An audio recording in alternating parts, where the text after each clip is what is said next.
Welcome back to Movement Project. I'm super excited to be doing this video reviewing Knees Over Toes guy Ben Patrick's program that's getting so much publicity lately, and for good reason. The guy is just dripping in enthusiasm and excitement for what is basically focusing on the movement that's at the cause of your problem.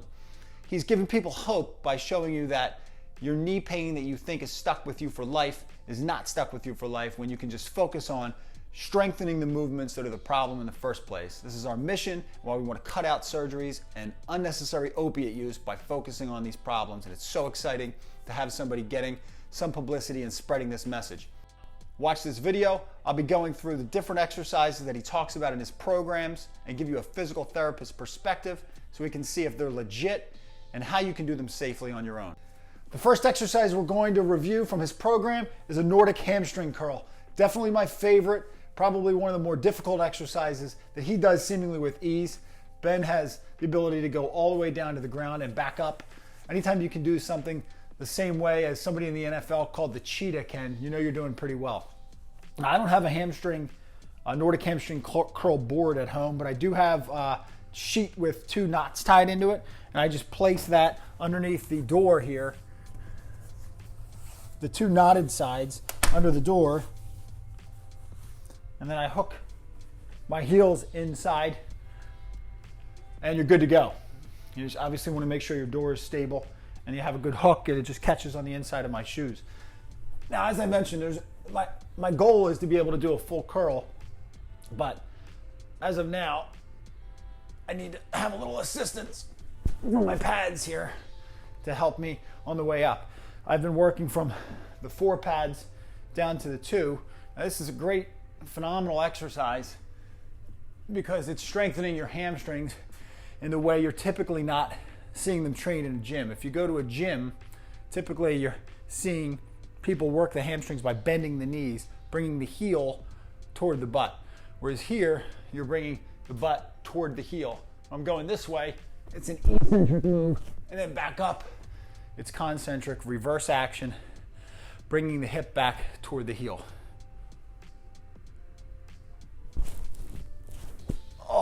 So fantastic exercise, definitely been researched, has shown to reduce hamstring injuries in soccer players and different athletes. We've used it in our therapy clinic for years, especially for our athlete patients coming in with various knee injuries and hamstring issues.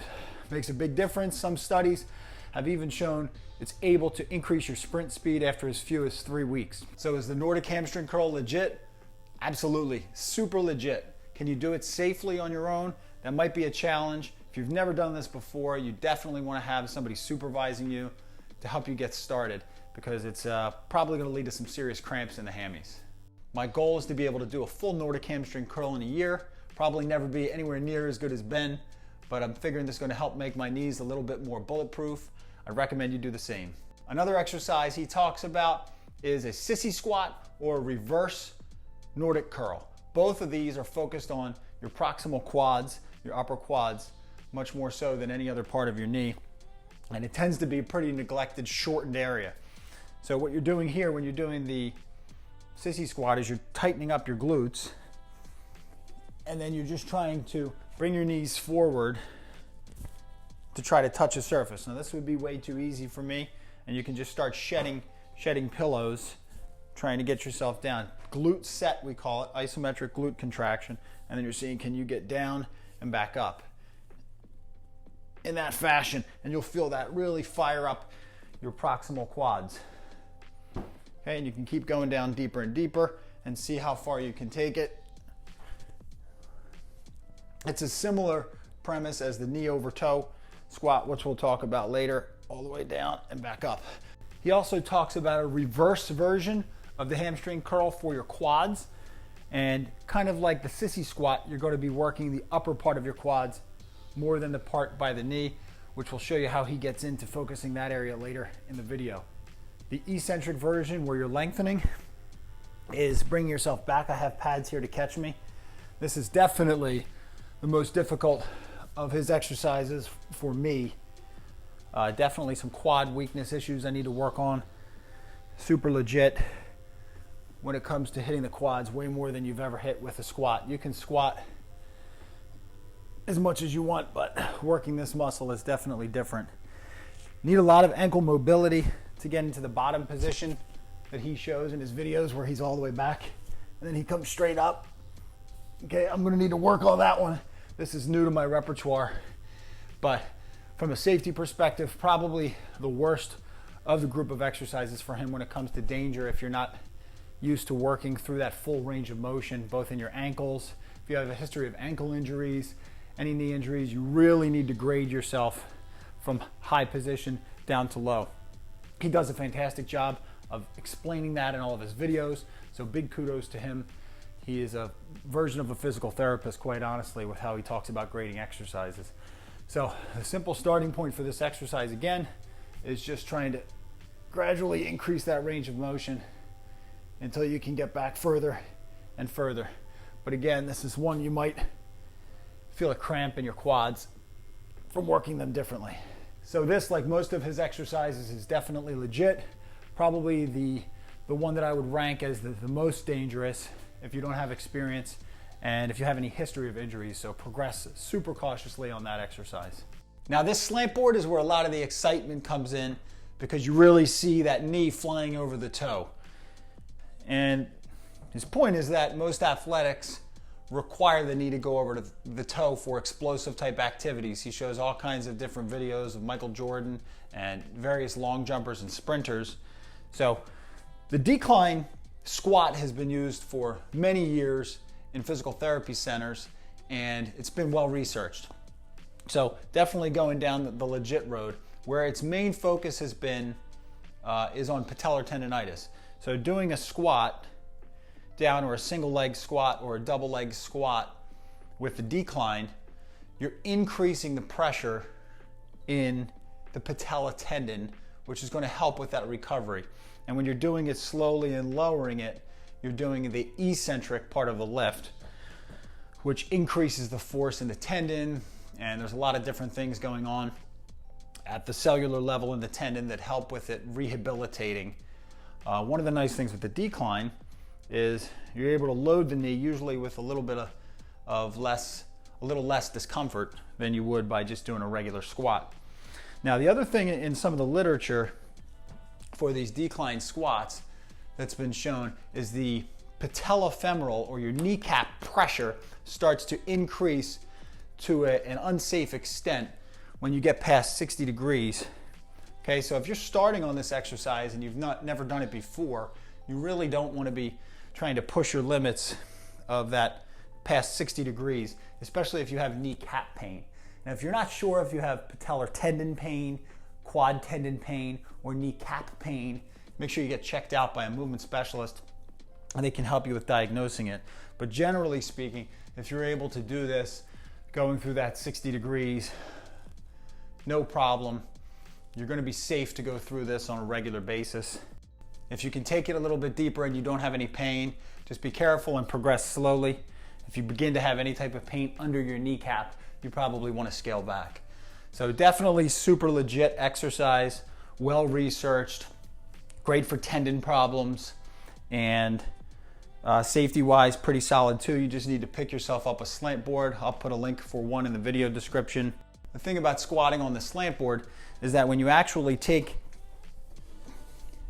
a look at me from the side and you compare my knee position to my toes drawn up a line perpendicular from the edge of my toes and the slant board, my knees are not actually going over my toes. So what this exercise does, it allows us to load the quads in a way that they otherwise would not be able to be loaded on flat ground. The problem with a knee over toe squat that gets all the bad press is when people are incapable of using their hips in their squat. So we just naturally ask people to squat in therapy clinics, and if all we see is that, then it's going to be a problem, because not only are they unable to use their hips to squat, they generally are overloading the knees, they're not firing their quads are weak in addition to no hip strength or hip movement ability, and it's a recipe for disaster. You see knees going in, all these movements together combine to increasing your risk for ACL injuries and a variety of other types of soft tissue injuries. So knees over toes still is kind of bad in certain movements, but it all depends on how you can strengthen the athlete. Next up is the knee over toe lunge squat, where he really emphasizes driving that knee way out over the toe, preferably a planted foot if you have good ankle mobility. He really understands loading and how you can adjust exercises for beginners. I mean, he often talks about how he has his mom doing different exercises that are deloaded. So this is a really, really difficult exercise for somebody with no training or any type of knee problem, but working yourself into it is the key. So any type of movement that you can't do, the goal is not to not do it. You want to gradually get yourself to that position where you can load it and come back out of the movement. So when you're able to load in this position, which by the way, a couple of years ago, my knees were in bad shape. I could not do any of this type of stuff. And I just realized I needed to work on it. So working into that range of motion, obviously as a PT, I know how to do that safely, but taking it down, and you need to have good ankle mobility here. You need to have good strength. One thing he talks a lot about is that you're training your VMO in this position. That's where not so super legit when we start talking about selectively targeting different muscles, different parts of a muscle. Your quadricep muscle group has the same innervation from the same nerve. Research has been done countless times. You can't selectively target specific fibers of the muscle with an exercise. That being said, when you are in that position, the distal or farther part of your quad has to do the bulk of the work. So just by the nature of the movement, you're getting more activity in the bottom part of the quad. You'll feel it working. You'll get more hypertrophy if you work on this for a long time in that bottom part of your thigh, and you won't feel it as much on the upper part of the thigh like you did with the sissy squats. So the program's really good when it comes to targeting and focusing on different parts of the quad, but the reason that we're doing that is because biomechanically we're shifting loads to different parts of the muscle, not selectively targeting the VMO, which is just a tiny part of the vastus medialis, which is a large muscle, the fibers that run toward the knee. So definitely a legit exercise, because you're putting yourself into a difficult position that most people are not used to doing and really training. But from a safety standpoint, you're going to have to really be careful on this. You want to go really low. Again, he does an awesome job grading the exercise, putting your foot on a higher surface so that you're not having to take your knee through as much range of motion. There's not as much strain on the exercise. And you just use what height works for you. Using a staircase is a fantastic way to grade this. You can use a third step, second step, work your way down to the first step. So definitely worth trying to incorporate into your program. One of my favorite parts of his program is he talks so much about strengthening the hip flexors. I love strengthening the hip flexors because all you hear about is how you need to stretch your hip flexors. I even love it so much that I went and bought the darn monkey foot that he talks about in his program. The thing is pretty sweet because you're able to load your hip flexors to a much higher degree than you would be without any type of device like this. And you can just use dumbbells in your house. If you don't have dumbbells, you can just stick with your resistance bands, which is what I've done for years. And he talks about being able to do 10% of your resistance. So I just have my adjustable dumbbells here. For me, that would be about 18 pounds. I'll just load this to 17 and a half. And then you hook it in your, right in your monkey foot. And then you put your foot in to the device. It's pretty simple. And then you just load up. You can put your foot in there with the shoe or without the shoe. And then you ratchet it down. And then from there, I like to use the beam. And I'm just trying to bring this up. And you do as much range of motion as you can. And you'll feel that working in a muscle. If you've never done this before, it's definitely an eye-opener. So trying to stay as straight as possible for that. Work your way through preferably 15-20 reps. And you really get to load the hip flexor like you've never done before. Like I said, it also works. You pop your shoe in there and you can do it just fine. And you ratchet it up. Now, If you have any issues with your balance, you want to make sure you're holding on to something nearby, so in case you lose your balance like that. But you try to take yourself through those reps. So definitely legit exercise. As I mentioned, all you ever hear about is stretching the hip flexors, stretching the hip flexors. One of the main reasons that a muscle will get so tight is because the nerves are sending signals for it to increase its firing, which it gets neurologically tight because it's weak. So when you stretch that, you're actually just making the problem worse because our body has stretch reflexes. When you stretch it, it makes it want to tighten up even more. So stretching is fantastic, and make sure you are adding strengthening in. So you can see this is definitely legit by how out of breath I am. So you don't need to pick up a monkey foot, but definitely want to work your hip flexors. Very safe to do. You just start on level ground, hold on to something for balance. Double thumbs up legit, double thumbs up safety, progressing it, using whatever weight you can tolerate. One of the last exercises he talks about so much is strengthening your anterior tibialis muscle. Everybody works their calves. Walking, you're using your calves. Gyms, people do heel raises, strengthening your calves, which he also talks about as well. If you want to become a great leaper, faster sprinter, you need to have good calf strength. But the balance between your calves and your tib anterior needs to be in check as well. In fact, many problems in the research we see, Achilles tendonitis, plantar fasciitis, a lot of them are due to overworked calves that have been trying to do the work for all these other muscles in your leg, and you get these muscle spasms and trigger points.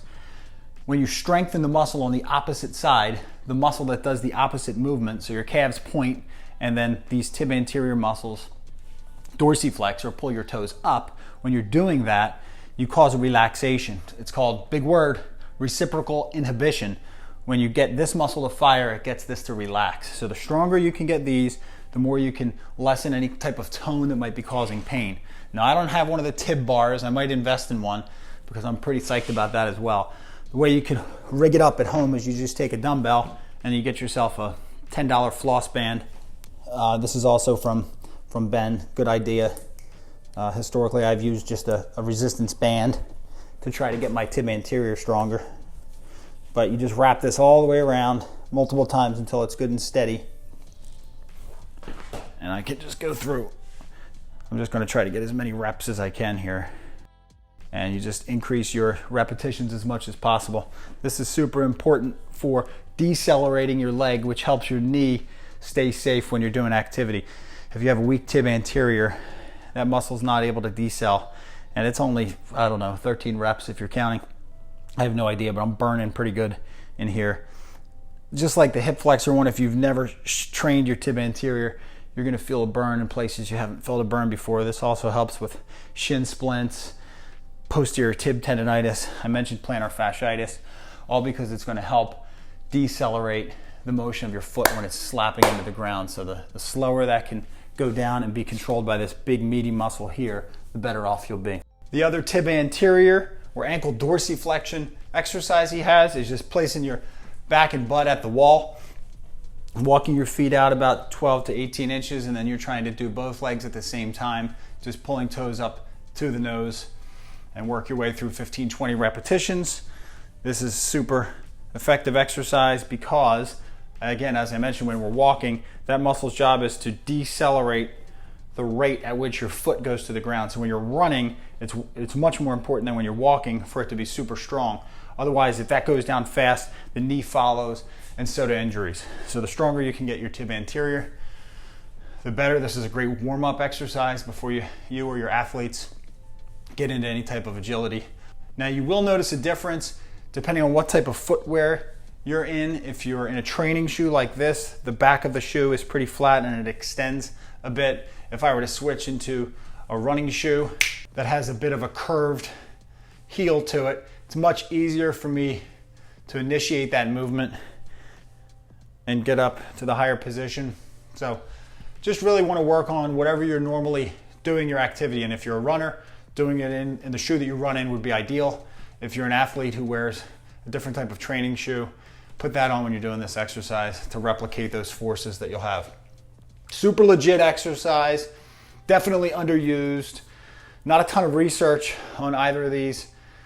directly at this point in time, but looking forward to the future, and hopefully with Ben's great work, we'll see more research done on the impact of tib anterior strengthening, hip flexor strengthening, knee strengthening in different positions, and we can see way less injuries, surgeries, and opiate use. Overall, I would definitely recommend his program. I think he charges about $50 a month, and you may be able to get out at any time or have lifetime access, something along those lines. But you're really going to be targeting muscles that, when weak, lead to injuries. He's a great example of it.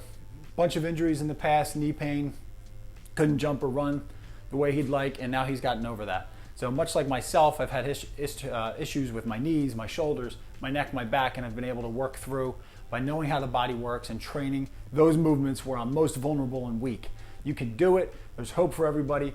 Definite shout outs to Ben for making this news, this knowledge, a little bit more spread out to the masses. So definitely recommended, legit program. Be safe. If you want to help me on my mission to cut out unnecessary surgeries and opiate use, subscribe to my channel by clicking over here. To watch more content that's focused on treating the movement rather than just the symptom that's causing you your pain, click down here. If you want to keep improving, you got to keep it moving.